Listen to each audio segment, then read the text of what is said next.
You know how they say life can flip on a dime? That's exactly what happened to me at this party. My friend Jess had been nagging me for weeks to come out and meet her bunch of incredible friends. Honestly, I was more into a quiet night with my reports and market analysis, but Jess wouldn't have any of it. "Sarah, you need to get out more. Come on, it'll be fun," she insisted. So, there I was, in my least uncomfortable party dress, nursing a glass of wine and sticking out like a sore thumb among strangers. The place was buzzing, people laughing and chatting away. I stuck close to Jess, who seemed to know everyone. She was in the middle of introducing me to a couple of her friends when he walked in. "Tom." Jess's face lit up. "Oh, you gotta meet Tom," she said, dragging me through the crowd. Tom was this average-looking guy, nothing like the flashy type she'd expect at these gatherings. He had a sad smile that didn't quite reach his eyes. Jess introduced us, and for some reason, we clicked. Maybe it was the way he talked about his daughter, Lily, with such warmth and pride. Or maybe it was his candidness about being a widower and raising her alone. Whatever it was, it got me. We found ourselves away from the crowd, sitting on some ridiculously oversized cushions. "So, Sarah, Jess tells me you're into stocks and all that Wall Street stuff," Tom started, his voice rough but friendly. "Yeah, something like that. I analyze investment opportunities, help people grow their money." "Sounds boring, I know," I replied, trying to make my job sound less nerdy than it was. "Nah, that sounds pretty damn impressive. Wish I knew a thing or two about handling money like that," he chuckled, taking a sip of his beer. We talked about everything and nothing: movies, books, the nightmare of dating. I found myself laughing more than I had in months. Tom had this easy way about him, making you feel like you'd known him forever. "You know, I didn't want to come tonight. Socializing isn't exactly my strong suit," I confessed, feeling unusually open. "Tell me about it. I only came because Jess promised Lily could tag along for a bit. Wanted her to meet some normal adults, whatever that means," Tom said, rolling his eyes. The conversation shifted to Lily, and I could see the light in Tom's eyes when he talked about her. "She's something else, my Lily. Smart, kind, a bit too cheeky for her own good," he said, a proud smile spreading across his face. I was intrigued. "She sounds wonderful. Raising a kid on your own, that's got to be tough." Tom shrugged, his expression turning serious. "It's not easy, but Lily makes it all worth it. She's the best thing that ever happened to me." As the party wound down, I realized I didn't want this conversation to end.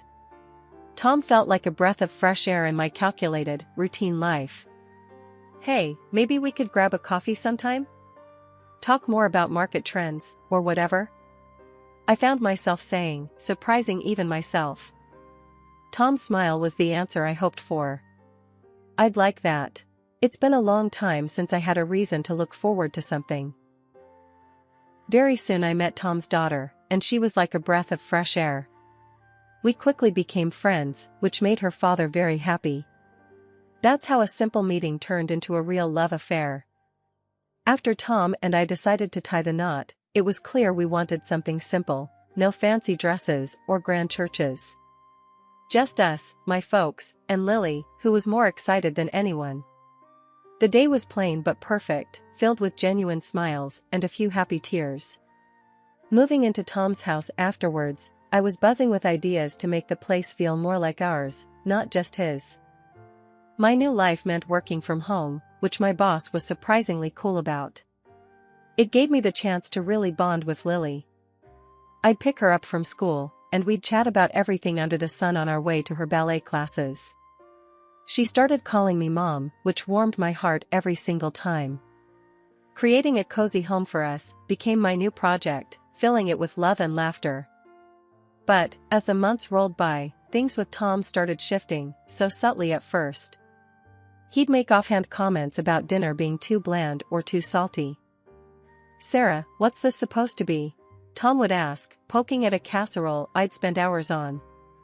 "Supposed to be your dinner, but if you're gonna act all Gordon Ramsay about it, maybe you should cook tomorrow," I'd retort, trying to keep the mood light. He didn't. Instead, the critiques piled up. My appearance became his next target. "Babe, when did you last hit the gym? You're looking different," Tom dropped casually one evening, his eyes skimming over me like I was a fixer-upper. "Guess I've been too busy being a stepmom and working from home." "But thanks for the heads up," I snapped back, the sting of his words hitting harder than expected. Lily, bless her, was my silver lining. She and I grew closer, our bond unaffected by the growing tension between her dad and me. "Mom, can you help me with my homework?" Lily would ask, her bright eyes always looking up to me for guidance. "Of course, sweetie. Let's tackle it together," I'd reply, grateful for her presence and the normalcy it brought. Even as Tom and I drifted apart, Lily and I stuck together like glue. I found solace in our little talks and her ballet recitals. Yet, despite my efforts to keep our home a haven, Tom's dissatisfaction seemed to seep into every corner. "You know, Sarah, maybe you should try one of those online cooking classes. Spice things up a bit," Tom suggested one night, his tone laced with an undercurrent of displeasure. "Or maybe we could try eating out more. Give your taste buds a break from my terrible cooking," I'd counter, half joking but deeply wounded. Life at home started feeling less like a family and more like walking on eggshells. Tom's attitude took a nosedive, and it wasn't just about small things anymore. He set these crazy rules like expecting a brand new dish for dinner every single day. It was as if he thought I was some kind of gourmet chef instead of his partner. One evening, I was in the kitchen, trying to whip up something new to keep him happy. I was juggling work emails on my phone, stirring a pot, and mentally planning my next day. Tom walked in, a scowl already forming on his face. "What's for dinner?" he asked, his tone sharp. "I'm trying something new, a recipe I found online. Thought we could use a little variety," I said, trying to sound upbeat. He just humphed, peering over my shoulder. "Doesn't look very appetizing. You know, when you decided to work from home, I thought you'd at least manage to keep the house in order and cook decent meals." His words stung. "Tom, you know I'm working too, right? It's not like I'm sitting around all day. Plus, I pick up Lily, help her with homework, visit my parents." He cut me off. Yeah, always the same excuse. "You're at home, aren't you? Shouldn't be too hard to keep things tidy and cook properly." I bit my tongue, holding back the tears. It was becoming a nightly ritual, this dance of disappointment and criticism. One night, as we settled on the couch to watch TV, he started on about my appearance. Pointing at the women on the screen, he said, "Look at them, they're about your age, right? Why do they look so much younger and better?" I tried to keep my voice level. "Tom, those women have all day to focus on looking good. They likely have personal trainers, chefs, and who knows what cosmetic work done." But he wouldn't have it. "Excuses, Sarah. It's all about priorities. You used to care about how you looked." I felt deflated, worn out. It wasn't just about the cooking or the cleaning anymore, it was a constant comparison, a reminder that I wasn't enough. During these times, Lily was my only solace. Now a teenager, she saw through her dad's behavior. "Mom, you don't deserve this. Why do you put up with it? You should just leave him," she'd say, her words filled with worry and anger. But I couldn't bring myself to believe that the Tom I fell in love with was completely gone. "He's under a lot of stress, Lily. I believe he still loves us. He'll change," I'd respond, more to convince myself than her. It's been a roller coaster, to say the least. 15 years of ups and downs, but mostly, it feels like I've been riding a slow descent into a place I never thought I'd find myself. Now, at 55, with my stepdaughter Lily living her own life, though we talk every day, sharing secrets and stories like we used to, life threw me another curveball. Cancer. The word hit me like a freight train, but somehow, I managed to keep my composure long enough to tell Tom. His reaction? Well, it was something. Not anger, not sadness, just disappointment. Not because of the diagnosis, but because I wouldn't be around to cook his meals or clean the house like I used to. What am I supposed to do now? Look after myself, he had said, his voice laced with irritation rather than concern. I was stunned, not sure how to respond to such blatant selfishness. It's not like I expected a dramatic outpouring of love and support, but a little empathy wouldn't have hurt. His lack of concern cut deeper than any diagnosis could. So, I started treatment, spending more time in the hospital than at home. My parents, bless their hearts, visited whenever they could, despite their own health issues. Lily, too, was a constant presence, her calls and visits a bright spot in those dreary hospital days. Tom? He never showed. Not once. It hurt, more than I wanted to admit. Even after everything, part of me hoped he'd come around, show that he cared, even just a little. During one of Lily's visits, I couldn't hide my disappointment any longer. I can't believe he hasn't shown up. Not even once, I confided, trying to keep the bitterness out of my voice. Lily, ever the straight shooter, didn't mince her words. Mom, you deserve so much better. I've been saying it for years. It's like he doesn't even see you. You're fighting this battle, and where is he? Nowhere. You need to think about what's best for you now. I knew she was right, but it's not easy to let go of 15 years, even if they weren't all good. Deep down, I still harbored that small flicker of hope that things could get better, that Tom would change. But lying in that hospital bed, facing my own mortality, I started to see things more clearly. Maybe it was time to start thinking about what I needed, not just what Tom wanted. The revelation came on a Tuesday, just another ordinary day until Lily walked into my hospital room with a look that spelled trouble. I could tell something was up the moment I saw her. Lily never was good at hiding her feelings. Mom, we need to talk, she started, avoiding my gaze. That's when my stomach tied itself into knots. Lily calling me Mom was always a balm to my soul, but today, it felt like the prelude to bad news. What's wrong, Lily? I asked, bracing myself. It's about Dad. She hesitated, then took a deep breath. He's seeing someone else, Mom. And it's serious. He introduced her to me last week. The words hit me like a punch to the gut. Not that our marriage was perfect, but to hear he'd moved on so blatantly was a different kind of hurt. How long? Was all I managed to muster, my voice barely above a whisper. A while, I guess. I'm so sorry, Mom. I thought you should know. Lily's voice cracked, her usual toughness giving way to concern. I sat there, trying to process the news. Betrayed, yes, but surprised? Not entirely. Tom hadn't been a husband to me in a long time. Still, the confirmation of his infidelity stung. The shock of it hit me hard, though a part of me wasn't surprised. Tom's late nights, the sudden interest in looking younger, the new cologne, it all made sense now. Yet, hearing it out loud from Lily felt like a betrayal of a whole different kind. Does he think this is okay? Introducing her to you like it's all normal? I couldn't keep the anger out of my voice. Lily shrugged. He's convinced himself you're already gone, Mom. Says it's time he moved on for his happiness. It's like he doesn't even care about how this would hurt you. I laughed, a harsh sound that surprised even me. His happiness, huh? What about all those years I spent trying to make him happy? What a joke. And that's when it hit me, Tom had never really seen me. Not the real me. He saw a caretaker, a cook, a cleaner, but never his wife. And here I was, battling cancer, while he played house with someone else. For the first time in a long time, I felt a spark of something fierce within me. Anger, yes, but also determination. I'd been living for Tom, worrying about his meals, his house, his happiness. It was time to start living for myself. Lily wiped away a tear, looking determined all of a sudden. What are you gonna do? You can't let him just get away with this. A cold resolve settled over me.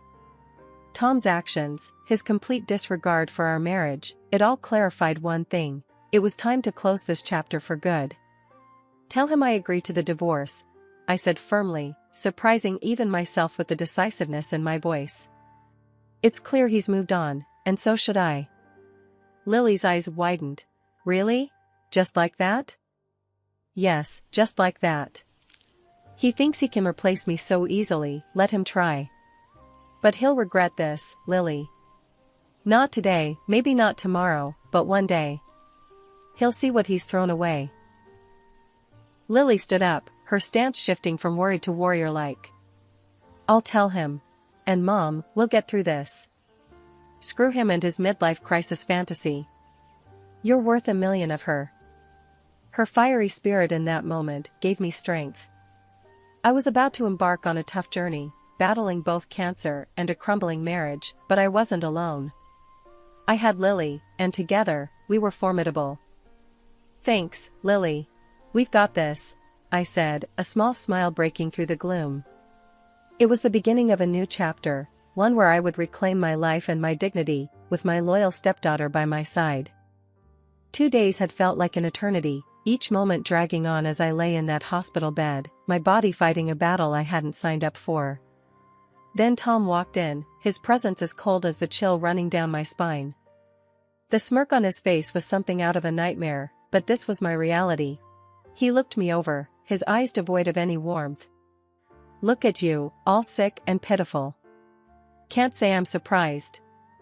You've let yourself go, haven't you? Found myself someone much better. Younger, prettier, healthier. He gloated, his words dripping with disdain. His words cut deeper than any knife could, but I was done showing him my pain. He threw the divorce papers on my bed, a challenge in his eyes. I took a deep breath, steadying my resolve. I picked up the pen and signed, each stroke a silent vow to myself that this was the beginning of my liberation, not my defeat. You're just as weak-willed as ever. Pathetic. He sneered, a twisted satisfaction in his gaze. I met his stare, my voice steady. If that's what helps you sleep at night, Tom. The confusion flickered across his face, replaced quickly by his usual arrogance. He strutted out, leaving a trail of bitterness in his wake. As soon as the door clicked shut, I reached for my phone with a determination that surprised even me. I called Lily, my voice stronger than I felt. Lily, it's done. But I need you to do something for me, I said, pausing to make sure I had her full attention. Tell your dad about the $3 million I plan to leave you. It's important he knows. There was a brief silence on the other end, and I could almost see the gears turning in her head. Mom, are you sure? He's going to flip out. A small smile tugged at my lips. That's the point, darling. True to form, Tom's reaction was immediate and as predictable as ever. My phone became an incessant, vibrating companion, lighting up with his attempts to reach me. With each missed call, I felt an inch taller, a bit stronger. I watched the number climb, 50, 60, 70 missed calls, and with it, my resolve solidified. I couldn't help but laugh, a sound that felt foreign yet fitting for the moment. Here I was, supposedly at my weakest, yet I'd never felt more empowered. I had taken the first real step towards freeing myself from the chains of Tom's manipulation and cruelty. The sun was just peeking through the blinds when Tom burst into my hospital room the next morning, desperation etched in every line of his face. His sudden change of heart was as transparent as it was pathetic. Sarah, I've been a fool. I see that now. I love you, and I'm ready to leave her and start over with you.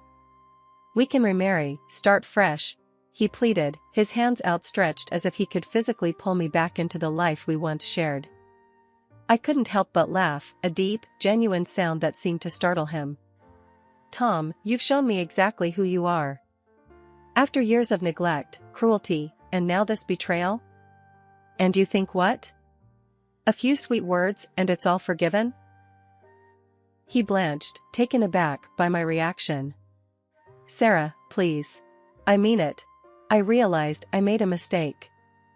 I shook my head, still incredulous. A mistake? Tom, you deliberately chose to step out on our marriage, humiliated me while I was at my lowest. No, it's too late for regrets. His desperation turned to anger, his face reddening. You'll regret this. I'll make sure of it. I'll sue you for every penny of that hidden money of yours." The threat was laughable. "Go ahead and try, Tom. That money? It's in my father's name. He made those investments, all legally binding and documented. You won't get a dime." The realization of his powerlessness hit him hard. His anger dissipated into sobs of frustration, a pitiful sight that had the guards rushing in. As they escorted him out, I moved to the window, watching him. There he was, the man I'd spent so many years with, looking so defeated and alone. Yet, I felt no pity. He was reaping what he'd sown, and in that moment, I knew I was finally free. "Justice prevails," I whispered to myself, a smile touching my lips. In that hospital room, I made a promise to myself. No longer would I be defined by the failings of my marriage or the cruelty of a man who couldn't appreciate the love and loyalty I'd offered. It was time to rebuild, to focus on my health, my happiness, and the future I deserved. The battle with cancer was like riding the world's most terrifying roller coaster, one where you can't see the track ahead. Months of treatment stretched out, with good days where hope flickered bright and bad days where it dimmed to nearly nothing. Remission would come, lifting me up, only for exacerbation to drag me back down into the fight. But I kept fighting, every single day, with every bit of strength I had, both for me and for Lily. Finally, the doctors gave me the news I'd been dreaming of. I was healthy, the cancer was gone. Walking out of that hospital felt surreal, like stepping into a new life waiting to be written. The fresh start wasn't just symbolic, it was real, tangible, and it was mine for the taking. Recovery wasn't just about the physical, it was mental, emotional, a total overhaul of life as I knew it. The day I was discharged from the hospital marked not just the end of my treatment, but the beginning of something new. Something mine. Lily picked me up, her car loaded with my few belongings. "Ready to start fresh, Mom?" she asked, her smile bright and encouraging. I couldn't help but return her smile. "More than ready, kiddo." We drove to my new place, a modest house I'd bought with the money I'd wisely invested over the years. It wasn't just a house, though, it was a promise of new beginnings, of freedom. As we unpacked, Lily chatted about decorating ideas, about painting the walls and planting a garden. "This is going to be a place of happiness, Mom. You'll see. We'll make it our sanctuary." Her enthusiasm was infectious. For the first time in years, I felt light, like a weight had been lifted. "I'd like that, Lily. A sanctuary sounds perfect." We took a break, sitting amidst boxes, with takeout containers between us. "You know, I've been thinking," I started, "about what comes next. I want to use this chance not just to heal, but to rediscover who I am, who I want to be." Lily nodded, taking my hand.